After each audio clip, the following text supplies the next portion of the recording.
আসসালামু আলাইকুম প্রিয় শিক্ষার্থীবৃন্দ, আবারও তোমাদের মাঝে হাজির হলাম। এবার আমরা সিলেবাস অনুযায়ী ম্যাথ করার চেষ্টা করব। প্রথমতে বার্ষিক পরীক্ষাতে তোমাদের রয়েছে অনুক্রম ও ধারা। আজকে আমরা অনুক্রম ও ধারা সম্পর্কে আলোচনা করব। অনুক্রম কি, ধারা কি, সে সম্পর্কে জানবো। দেখো, টপিকসে চলে যাই। মূলত হচ্ছে অনুক্রমটা কি, আগে এটা জানি। দেখো, অনুক্রমটা কি যদি জানতে পারি তাহলে আমাদের ধারা কি সেটা আমরা সহজে বুঝতে পারবো। দেখো, অনুক্রম কি, অনুক্রমটা কি, তাহলে অনুক্রম কি এটা আমরা জানতে হলে কি করে আমরা দুইটি ভাবে বলতে পারবো। একটা হচ্ছে পরপর কতগুলো সংখ্যা পদের পদের পার্থক্য সমান। কি বলছি? পরপর কতগুলো সংখ্যা বা পদের পার্থক্য সমান এবং পদগুলোর মধ্যে কমা ব্যবহার থাকলে তখনই এটা হবে অনুক্রম। পরপর পর পর পরপর দুইটি সংখ্যার পার্থক্য, পরপর সংখ্যাগুলো পার্থক্য। আচ্ছা, পরপর সংখ্যা সংখ্যা বা পদ গুলোর পার্থক্য পার্থক্য সমান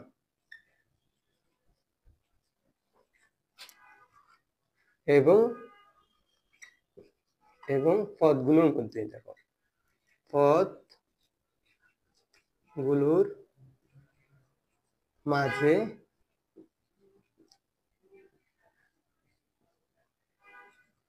কমা ব্যবহার থাকলে তাকে অনুক্রম বলে। তাকে অনুক্রম বলে। তাকে অনুক্রম বলে। আচ্ছা, কি বলছি? পরপর সংখ্যা বা পদগুলোর পার্থক্য সমান এবং পদগুলোর মধ্যে মাঝখানে বা মাঝে কমা ব্যবহার থাকলে তখন তাকে কি অনুক্রম বলে। সবাই ক্লিয়ার? এবার আসো 2 নম্বরে আমরা ধারা। ধারা কি? দেখো, ধারা কি, ধারাও সমান, একই, কিন্তু এখানে একটা পার্থক্য হচ্ছে এই কমার পরিবর্তে আমরা প্লাস এবং মাইনাস ব্যবহার করব, মানে যোগ অথবা বিয়োগ ব্যবহার করব। এটি হচ্ছে ধারা। তাহলে ধারা কি? তাহলে আমরা উত্তরে বলতে পারি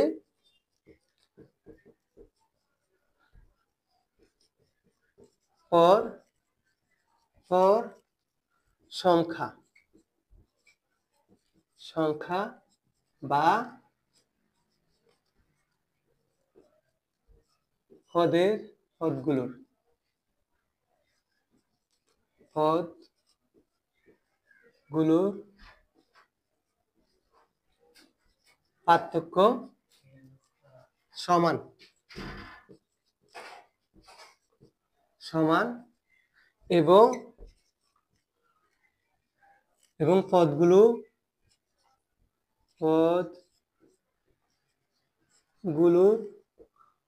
বা পদগুলোর পার্থক্য সমান এবং পদগুলোর মাঝে প্লাস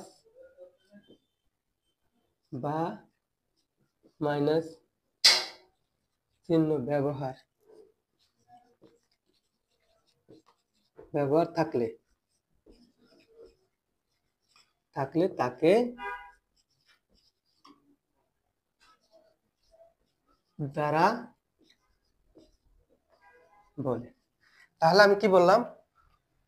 পরপর সংখ্যা বা পদগুলোর পার্থক্য সমান এবং পদগুলোর মাঝে প্লাস বা মাইনাস চিহ্ন ব্যবহার থাকলে তাকে ধারা বলে।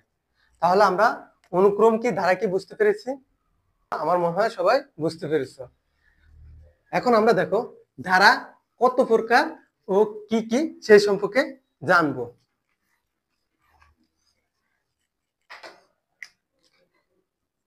এখন দেখো, ধারা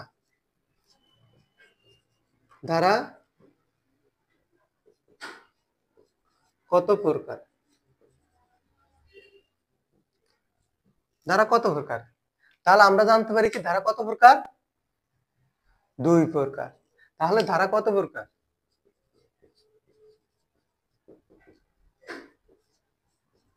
ধারা 2 প্রকার। 1 নম্বরে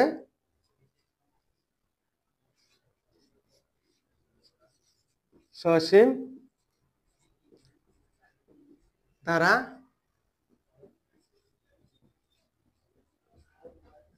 অসীম ধারা। তাহলে ধারা কত প্রকার? 2 প্রকার। একটা হচ্ছে সসীম ধারা আর একটা হচ্ছে অসীম ধারা। এখন দেখো সসীম ধারাকে আবার দুইটি ভাগে ভাগ করছে, 2 প্রকার। যেমন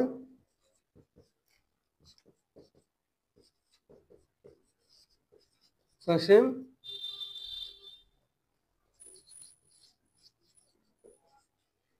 ধারা 2 প্রকার।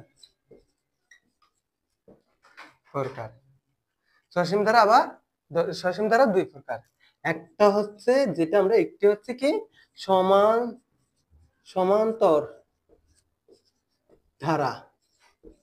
দেখো সমান্তর ধারা, আর আরেকটি হচ্ছে গুণোত্তর ধারা। গুণোত্তর ধারা, গুণোত্তর ধারা। তাহলে সসীম ধারা কয় ধরনের? সসীম ধারা কত প্রকার?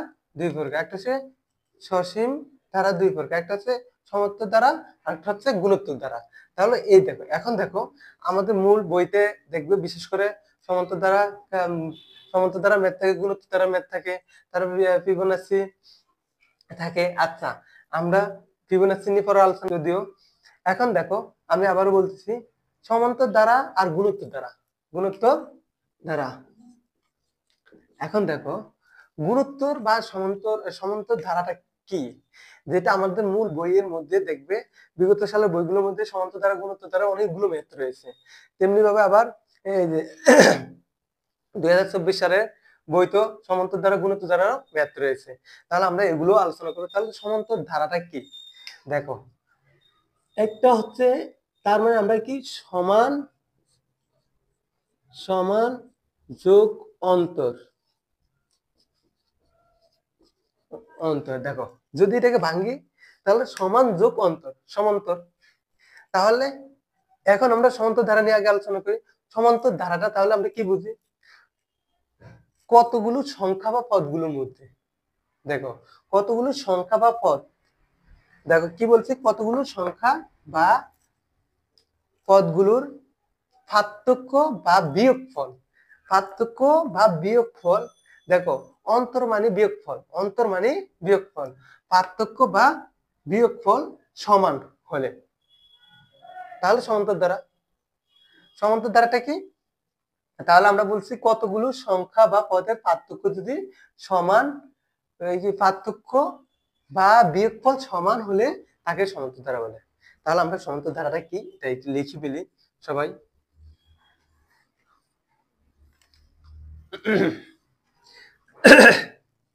দেখো তাহলে আমরা সমান্তর ধারা, দেখো সমান্তর ধারা, ধারা সমান যোগ অন্তর, অন্তর সমান্তর, সমান্তর ধারা, ধারা, ধারা। সমান্তর ধারা হচ্ছে পরপর সংখ্যা, পরপর সংখ্যা দুটি, পরপর সংখ্যা বা পদগুলো, দেখো পরপর সংখ্যা বা পদগুলোর, অথবা আমরা বলতে পারি কতগুলো সংখ্যার বা রাশি। এখন দেখো তাহলে সমান্তর ধারা আমরা বুঝে গেলাম। সমান্তর ধারা কি বুঝছি? কতগুলো, কতগুলো পদ, তাহলে কতগুলো পদের, পদের পার্থক্য, পদের, পদের কতগুলো পদের, কতগুলো সংখ্যা বা পদের লিখলে সুন্দর হবে। দেখো সংখ্যা বা পদের পূর্ববর্তী পরবর্তী পদের পার্থক্য, তাহলে সহজে বলি পার্থক্য বা বিয়োগফল সমান সমান তাকে সমান্তর দ্বারা বলে, তা সমান তাই সমান। আচ্ছা এবার দেখো সমান্তর ধারা তাহলে কেমন বুঝতেছি আমরা এটা। দেখো এই অন্তরটাকে আমরা ডি দ্বারা প্রকাশ করি, কি দ্বারা প্রকাশ করি? ডি দ্বারা প্রকাশ করি। তাহলে এটাকে একটা উদাহরণ দিয়ে দেখি। দেখো 1+2+3+4 ডট ডট দিয়ে দিলাম, আবার এখানে তোমার 9 দিয়ে দিলাম। এটি একটি কি সমান্তর ধারা। তাহলে আমার কথা ছিল কি পরপর সংখ্যাগুলোর পরপর সংখ্যা বা পদ, তাহলে পদ কত উল্লেখ করলাম, এটা একটা পদ, এটা একটা পদ, এটা একটি পদ, এটি একটা পদ, এটাও একটি পদ। তাহলে এটাকে আমরা পদ বললাম। এরপরে বলছি পদের পার্থক্য সমান বা বিয়োগফল সমান হবে। তাহলে পদের পার্থক্য দেখো এইটা থেকে এটা বিয়োগ, দেখো পূর্ব থেকে মানে এখানে যে প্রথম পদটা থাকে দ্বিতীয় পদ থেকে প্রথম পদ বিয়োগ করব, দ্বিতীয় পদ থেকে, তাহলে দ্বিতীয় পার্থক্য কিভাবে বের করবো? দ্বিতীয় পদ বিয়োগ প্রথম পদ, প্রথম পদ। তাহলে এখানে আমরা কি লিখতে পারি? অন্তর,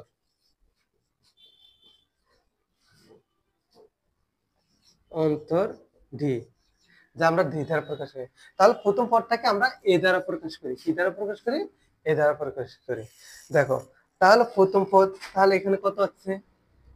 2 মাইনাস কত 1, তাহলে 1, তাহলে 3 মাইনাস 2 1, 4 মাইনাস 3 1। তাহলে এটা একটি ধারা। তাহলে দেখো এই পদের পার্থক্যগুলো সমান সমান, তাহলে এটা একটা কি ধারা? সমান্তর ধারা। তাহলে আমরা সবাই বুঝছি, আশা করি তোমরা সবাই বুঝতে পেরেছো। এখন আসো গুণোত্তর ধারাটা কি আমরা আলোচনা করব, তারপরে পরবর্তীতে আমরা ম্যাথে চলে যাব। গুণোত্তর ধারা দেখো, গুণোত্তর ধারা আমরা সহজে বোঝার চেষ্টা করব। দেখো গুণোত্তর ধারা, তাহলে এটাকে বাংলা কি বুঝি আমরা? গুণ যোগ উত্তর, গুণোত্তর, গুণ যোগ উত্তর, গুণোত্তর। তাহলে গুণোত্তর ধারাটা কি বুঝি? গুণ যোগ উত্তর, গুণোত্তর। তাহলে এই উত্তরটা কি প্রশ্ন উত্তর? না, এটা দেখো আমরা 1:2 লিখি বা 1:2 লিখি না, তাহলে এটাকে আমরা কি বলি? পূর্ব। এটাকে কি বলি? উত্তর রাশি। তাহলে অঙ্কের মধ্যে বোঝানো হয়েছে তাহলে অনুপাত, এই উত্তরটাকে কি বোঝানো হয়েছে? অনুপাতের পূর্ব রাশি, বা এখানে অনুপাতের উত্তর রাশিকে মিন করা হয়েছে। পূর্ব রাশি বা উত্তর রাশি, পূর্ব রাশি একটা, উত্তর রাশি একটা। ক্লিয়ার? এখন তাহলে আমরা কি বুঝতে পারি? পরপর সংখ্যাগুলোর পার্থক্য, কতগুলো সংখ্যা বা পদের পার্থক্যের পরিবর্তে অনুপাত। অনুপাত মানে হচ্ছে কি ভাগফল, ভাগফল সমান। কি বলছি আমি আবার বলি, দেখো সংক্ষেপে বোঝানোর জন্য বললাম যে গুণোত্তর ধারা, ধারা দেখো গুণোত্তর ধারাটা হচ্ছে কতগুলো সংখ্যা, দেখো কতগুলো সংখ্যা, সংখ্যা সংখ্যা বা পদের অনুপাত, অনুপাত বা বিয়োগফল, ভাগফল সরি ভাগফল সমান সমান, তাই হচ্ছে কি গুণোত্তর ধারা, তাই হচ্ছে কি গুণোত্তর ধারা। দেখো সমান বলছি,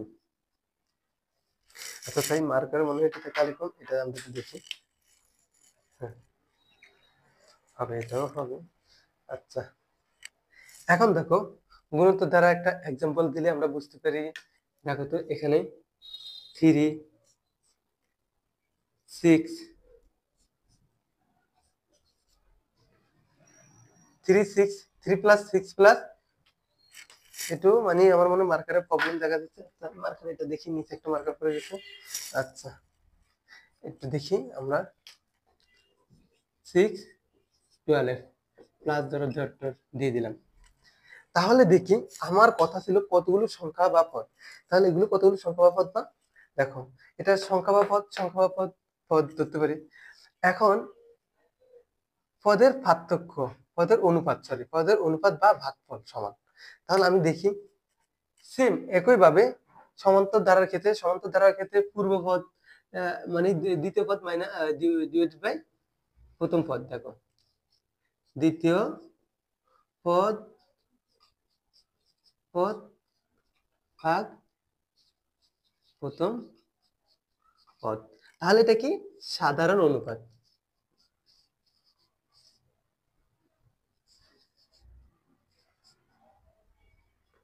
অনুপাত যা আর দ্বারা প্রকাশ করা হয়। অনুপাতটাকে কি দ্বারা প্রকাশ করা হয়?